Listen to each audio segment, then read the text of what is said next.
Chapter 5. Rip. I grip my teeth as Vinya, a woman with aqua hair and gold tattoos above her eyebrows, yanks a strip of fabric from my leg, tearing out the hair beneath it. Sorry, she pipes in her silly capital accent. You're just so hairy. Why do these people speak in such a high pitch? Why do their jaws barely open when they talk? Why do the ends of their sentences go up as if they're asking a question? Odd vowels, clipped words, and always a hiss on the letter S. No wonder it's impossible not to mimic them.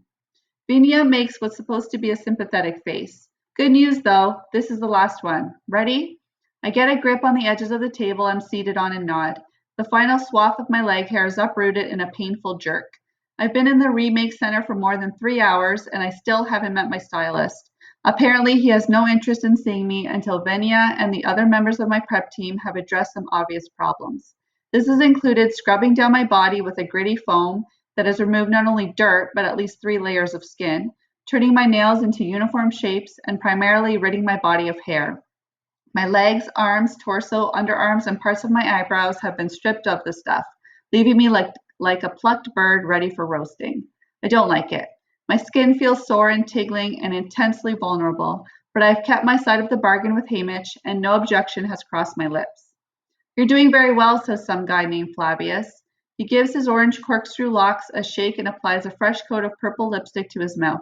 If there's one thing we can't stand, it's a whiner. Grease her down.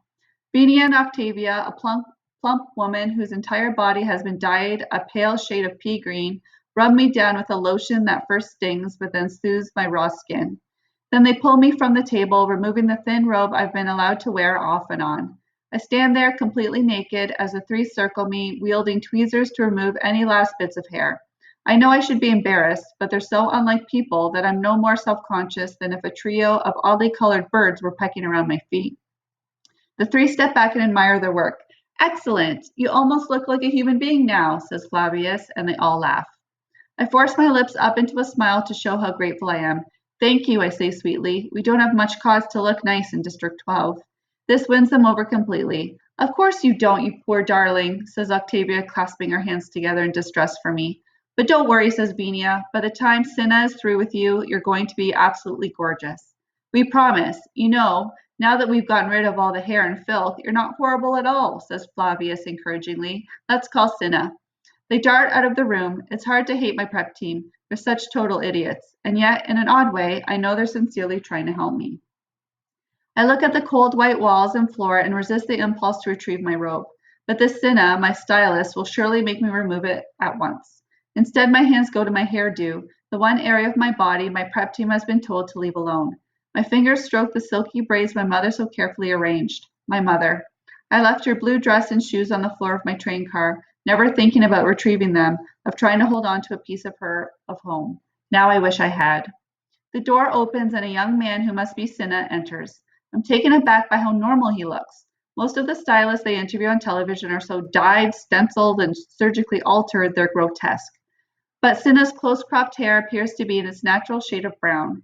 He's in a simple black shirt and pants. The only concession to self-alteration seems to be metallic gold eyeliner that has been applied with a light hand. It brings out the flecks of gold in his green eyes. And despite my disgust with the Capitol and their hideous fashions, I can't help thinking how attractive it looks. Hello, Katniss. I'm Cinna, your stylist, he says in a quiet voice, somewhat lacking in the Capitol's affectations. Hello, I venture cautiously. Just give me a moment, all right? He asks. He walks around my naked body, not touching me, but taking in every inch of it with his eyes. I resist the impulse to cross my arms over my chest. Who did your hair? My mother, I say. It's beautiful, classic, really, and in almost perfect balance with your profile. She has very clever fingers, he says. I had expected someone flamboyant, someone older, trying desperately to look young, someone who viewed me as a piece of meat to be prepared for a platter.